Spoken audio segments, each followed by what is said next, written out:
the exhaust wrap that I put on here.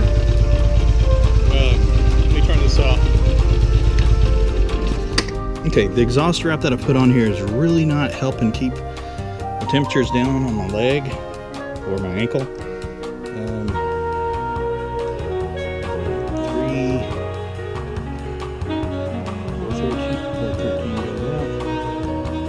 And that's about where the catalytic converter is. In fact, that is where the catalytic converter is. So, look at that. That thing's cranking at 526.